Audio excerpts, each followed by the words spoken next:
But 457 was my squadron, and I think Lyle Roberts is the only one here today that was a member of 457. Oh, he was, and he's from Sydney also. And he's from Sydney also. Yes, he is. Yes. He's from Sydney also. Yeah. And he's very active today in the Spitfire reunion. Yes. But I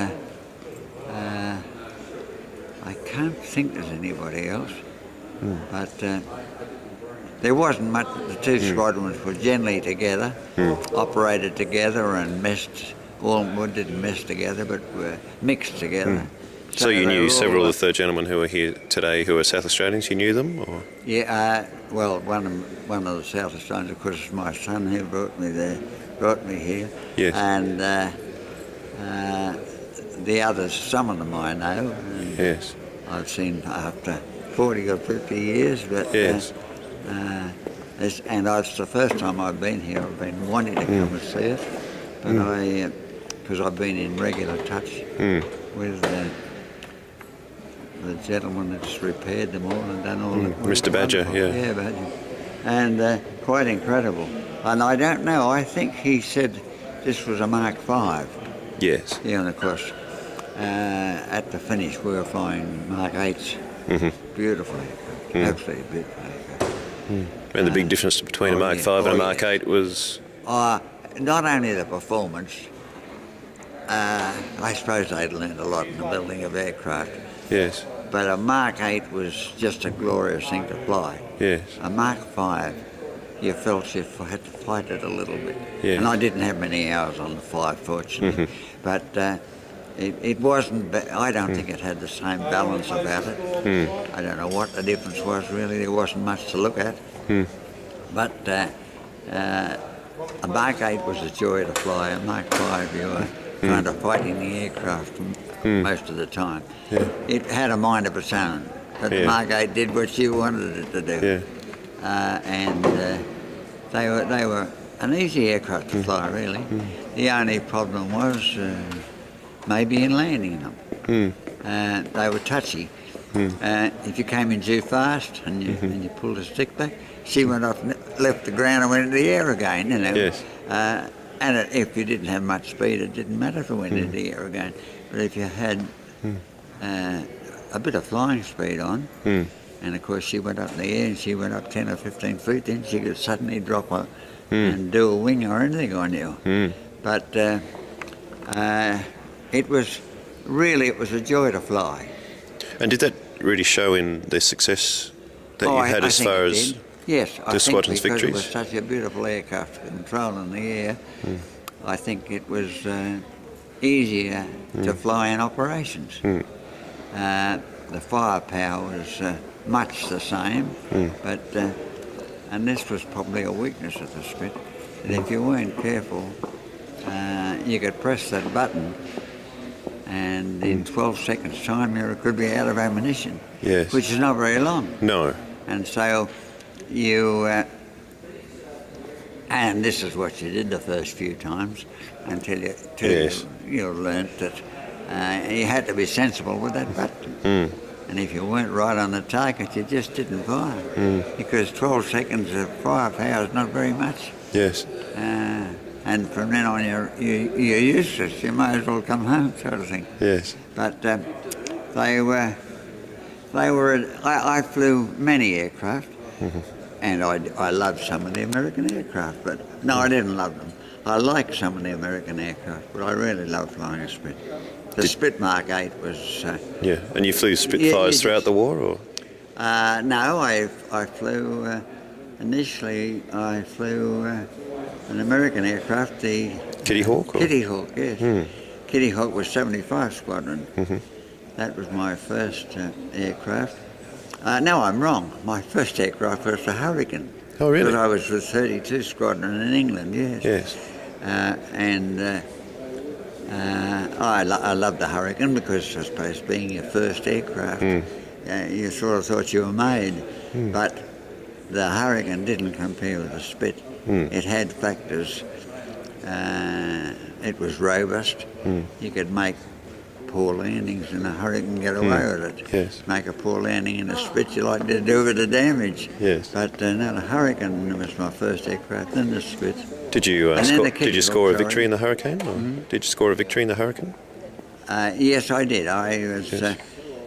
Well, I joined a squadron. I joined 32 Squadron, which was one of the top squadrons in the RAF. And we had some wonderful flight commanders, the great CO, and we were at a place called Manston, which is about 25 miles south of London.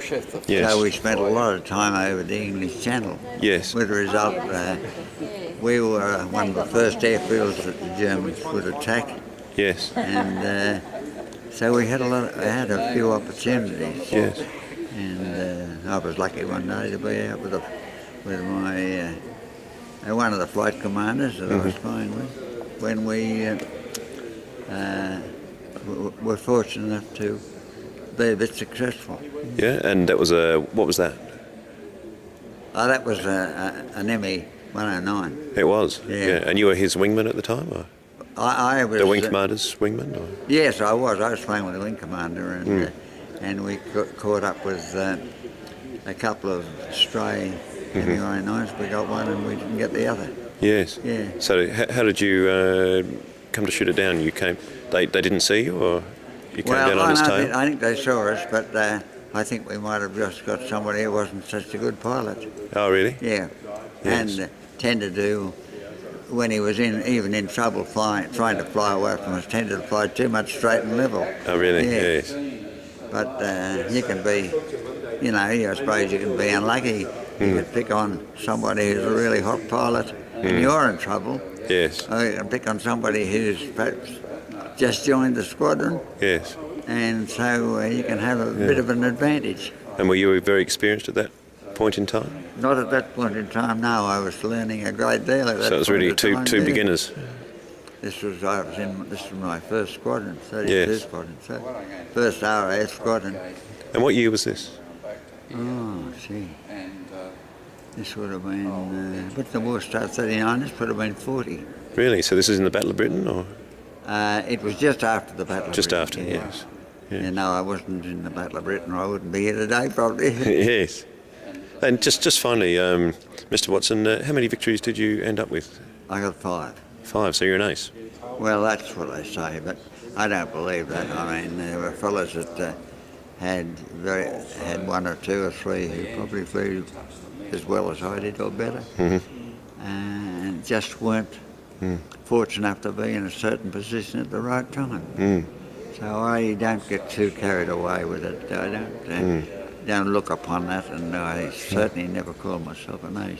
I think it's silly like that, because I flew with too many fellows who I think were better pilots than I was, but just didn't get that opportunity. And you never can tell when you fly whether you can be lucky or unlucky. Yeah. You can meet the odd fellow struggling to get back to France. Just as every now and then when we were over France, one or two of our fellows would be struggling or a bit damaged, trying to get back to England and get knocked down. And just finally, can I ask you, flying against the German planes and the German pilots, and flying against the Japanese and the Japanese planes? I don't think there's anything about it. The Germans were the better pilots. Yeah. Yeah, and they had the better aircraft. Really? Yes. I think the Japanese had good aircraft, but not to be compared with the Messerschmitts and the other aircraft the Germans had. Yeah. And I don't think they were as well trained, and I think they were perhaps more excitable, so it got them into trouble at times, thank goodness. No self-sealing tanks on the Japanese aircraft, are there? No, things like that. Yeah. Oh, I think the Japanese people didn't. I don't think they thought they gave the same consideration to their pilots that the Germans did. Round the campsite, the guards had strung a very tight wire, and on the wire they'd hung some tins, and they had a stone in them. And the idea was anybody walking and touched the wire, that the tins used to rattle. Well, my dog would go out, and he with his big tail, and I'd sometimes hear this, "Halt! Who goes there?" And I'd and I'd look around for Boomer. And I'd say, "Hey, God, it might be Boomer." Don't, you know. Sure enough, he said, "One of these days, boss, your dog's going to get shot, you know." Never enjoyed flying, even at the pageant. Never really enjoyed it. So,